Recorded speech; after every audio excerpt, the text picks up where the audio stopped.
Kata beliau rahimahullah, akhbarana Malik ibnu Anas, mengabarkan kepada kami Malik bin Anas. Ini Imam Malik yang terkenal itu Imam Darul Hijrah. Imam Darul Hijrah. Nama lengkapnya Malik bin Anas bin Malik ibni Abi Amir ibn Amr al-Asbahi al-Khimyari. Abu Abdillah kunya beliau. Abu Abdillah. Dan seluruh ulama madhab, 4 madhab, itu kunyanya Abu Abdillah. Imam Ahmad Abu Abdillah, Imam Syafi'i juga Abu Abdillah, Imam Malik Abu Abdillah. Kecuali An-Nu'man bin Thabit Abu Hanifah rahimahumullahu ta'ala. Imam Malik, beliau digelari sebagai Imam Darul Hijrah. Darul Hijrah itu adalah penamaan untuk kota Madinah, negeri hijrah. Sebab di sana Nabi dan para sahabat berhijrah. Imamnya negeri hijrah, dan kata Ibnu Hajar, Ra'sul Muttaqina wa Kabir Al-Mutathabbitina. Beliau adalah tokoh orang-orang yang bertakwa, Ra'sul Mutkinina wa Kabir Al-Mutathabbitina. Beliau adalah tokoh orang-orang yang mutkin dan sangat tathabbut, sangat kuat di dalam riwayatnya. Sampai Imam Al-Bukhari berkata, asahul asanid kulluha Malikun an-Nafi' an Ibnu Umar. Sampai Al-Bukhari berpendapat bahwa sanad yang paling sahih itu adalah Imam Malik meriwayatkan dari Nafi' maula Ibnu Umar dari Abdullah bin Umar radhiyallahu anhuma. Jadi kata Al-Bukhari, kalau kamu dapat sanad ini, itu seakan-akan antara kamu dan Nabi itu cuma tirai saja. Seperti mendengar Nabi dari belakang tirai berbicara. Saking terjaminnya riwayat Imam Malik dari Nafi'. Iya. Dan subhanallah, dari hal yang menarik sebenarnya dicermati bahwa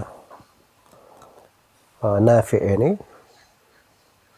maula Ibnu Umar radhiyallahu anhuma. Nafi' bekas budak ya, dari Ibnu Umar dibebaskan. Kemudian beliau mengambil ilmu yang banyak dari Ibnu Umar.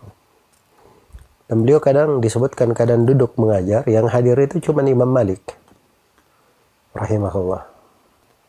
Tapi bersamaan dengan itu, hadits Malik dari Nafi' dari Ibnu Umar itu tersebar ke seluruh jagat dunia hingga hari ini. Iya. Karena itu seorang itu ketika dia menyampaikan kebaikan, dia jangan selalu berpandangan bahwa manfaat dari kebaikan yang dia sampaikan itu harus di majelis yang besar, harus dia menghadirkan ribuan orang, ya 1 juta umat, baru ilmunya sampai ke mereka. Tidak mesti seperti itu. Ada seorang guru mengajar kepada satu orang, ya Allah jadikan manfaatnya hingga hari kiamat tersebar di seluruh jagat dunia. Itu keutamaan yang Allah berikan kepada siapa ya Allah kehendaki. Iya. Disebutkan oleh murid Imam Malik, Abdullah bin Maslamah bin Qa'nab al-Qa'nabi. Dan beliau ini salah seorang murid senior Imam Malik.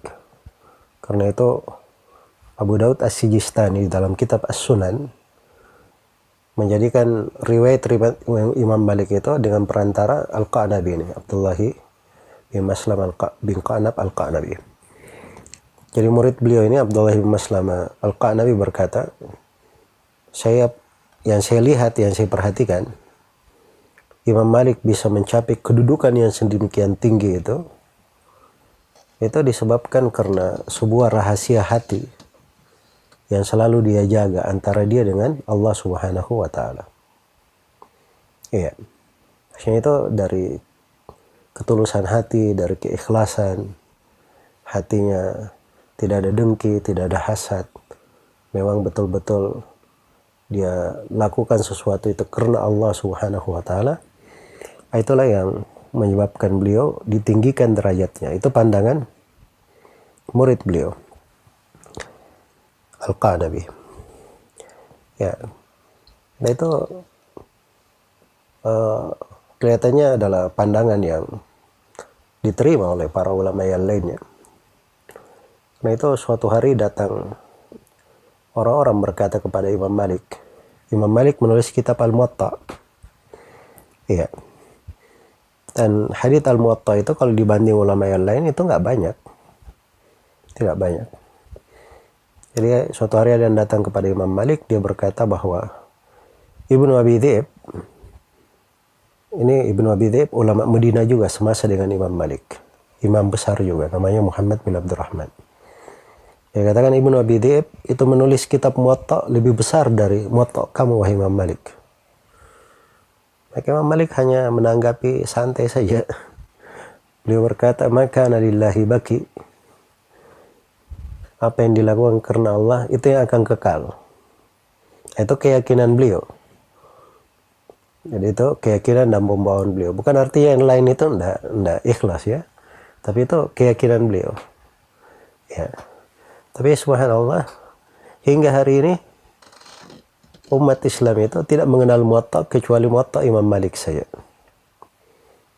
Muwatta Imam Malik bin Anas rahimahullahu ta'ala. Kata Imam Syafi'i, laula Malikun wa Ibnu Uyainah la dhahaba ilmu al-Hijaz. Kata Imam Syafi'i, andai kata bukan karena Imam Malik di Medina dan Ibnu Uyainah di Mekah, maka hilang ilmunya negeri Hijaz.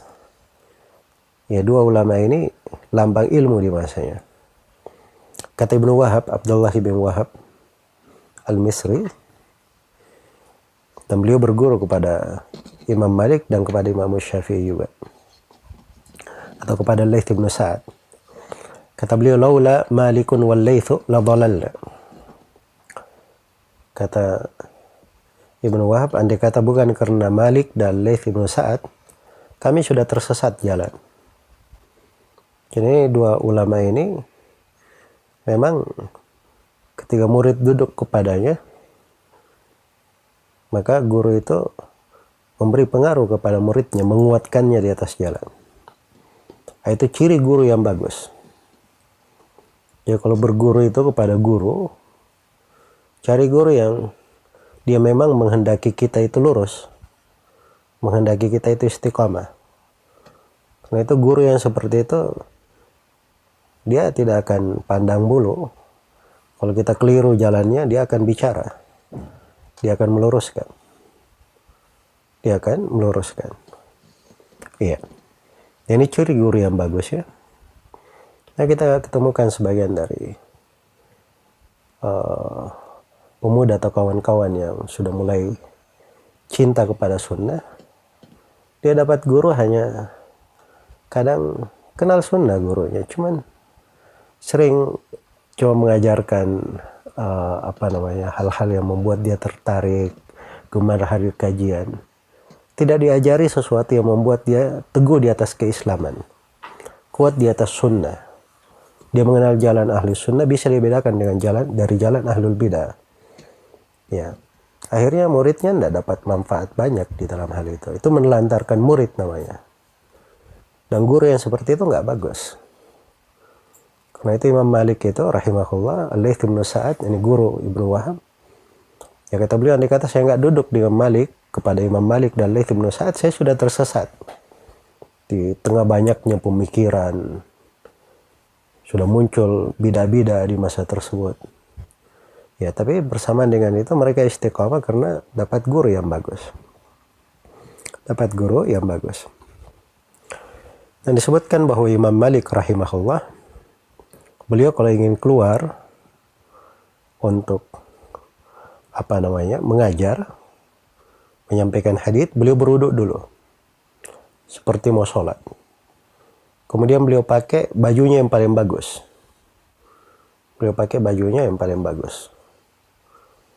Kemudian beliau pakai kopiahnya. Beliau sisir jenggotnya. Ya. Imam Malik itu berjenggot ya. Disebut di sifat beliau. rahimahullahu ta'ala.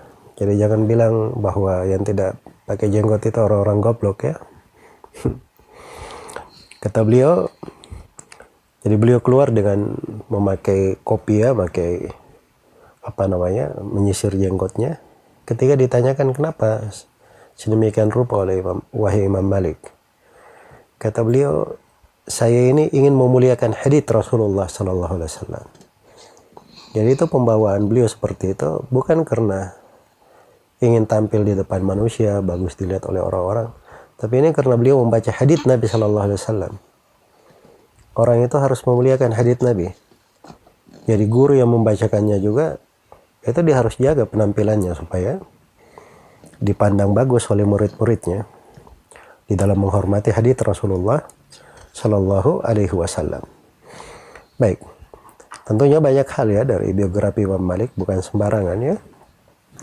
Imam Malik rahimahullah dari imam besar terkenal, ya tentunya biografinya ditulis ya halaman-halaman yang tebal oleh para ulama rahimahumullahu ta'ala. Baik,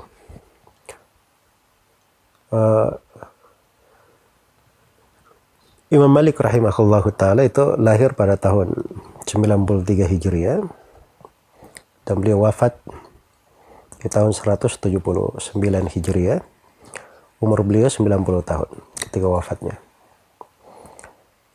Dan beliau haditsnya itu ada di dalam Kutubus Sittah. Semua penulis Kutubus Sittah meriwayatkannya.